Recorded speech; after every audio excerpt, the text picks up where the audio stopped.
আপনারা গতকালকে দেখেছেন সামাজিক যোগাযোগ মাধ্যম, বিভিন্ন অনলাইন পত্রিকা এবং জাতীয় টেলিভিশনে যে একটা নিউজ এসেছে যে ঢাকা মাওয়া এক্সপ্রেসওয়েতে ঢাকামুখী সার্ভিস লেনে একটা প্রাইভেট কারকে আটকিয়ে ডাকাতি করার চেষ্টা করেছে।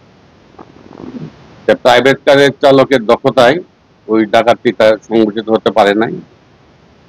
যে প্রাইভেট কারের চালক যখন দেখেছে রাস্তায় প্রতিবন্ধকতা আছে, তখন সে তার উপস্থিত বুদ্ধিতে সাথে সাথে গাড়িটি ব্যাক গিয়ারে চলে আসে। নিকটবর্তী আমাদের পুলিশ ছিল, পুলিশের শরণাপন্ন হয়।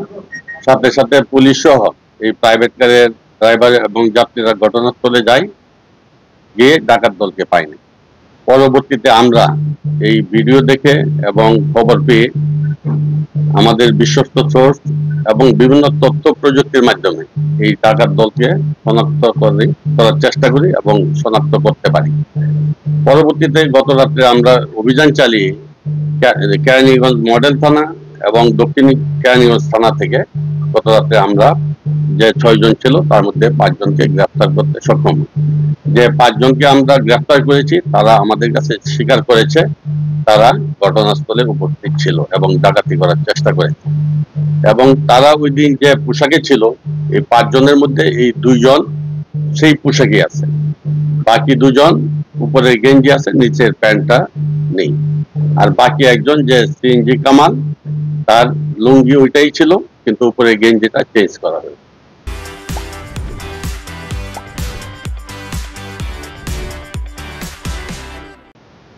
যে ডাকাত দল ছিল, যে সিএনজি কামাল যার নাম বলেছি, সে গত সেপ্টেম্বর মাসেও এই সার্ভিস লেনে জায়গায় একটা প্রাইভেট কারকে আটকিয়ে ডাকাতি করেছিল।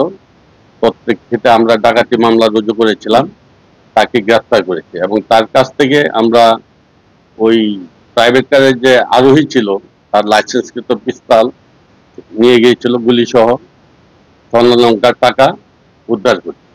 পরবর্তীতে এই সিএনজি কামাল জামিন পেয়ে তার দলকে সংগঠিত করে আবার সে একই কাজে লিপ্ত। আপনার ওই প্রাইভেট কারের যে মালিক চালক, তার সাথে আমরা কথা বলেছি এবং যারা ডাকাত ছিল তাদের সাথে কথা বলেছি। সময়টা ছিল 2:30 থেকে 3টার মধ্যে ঘটনা।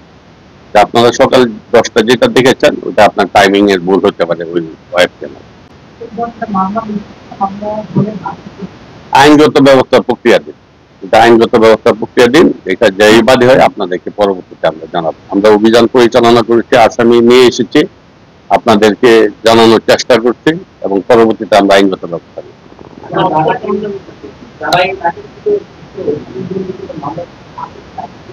আগে মামলা আছে, মামলাগুলি আপনাদেরকে দেব, যে একাধিক মামলা আছে আপনাদের বিরুদ্ধে এবং যারা পেশাদার আন্তঃজেলার ডাকাত দলের সদস্য। আপনি যে প্রশ্ন করেছেন যে তাদের বাড়ি, এর মধ্যে 3 জনের বাড়ি আপনার পটুয়াখালী বিভিন্ন থানায়, 2 জনের বাড়ি মাদারীপুরে, কিন্তু তারা থাকে কেরানীগঞ্জের যে 2টা থানার নাম উল্লেখ করেছি, মডেল থানা এবং দক্ষিণ কেরানীগঞ্জ থানা। তৎপরতা আছে, আপনারা দেখবেন যে ঘটনাগুলি সংঘটিত হয়েছে এই পর্যন্ত আপনার, যে প্রত্যেকটা ঘটনায় কিন্তু আমাদের ডিটেকশন আছে।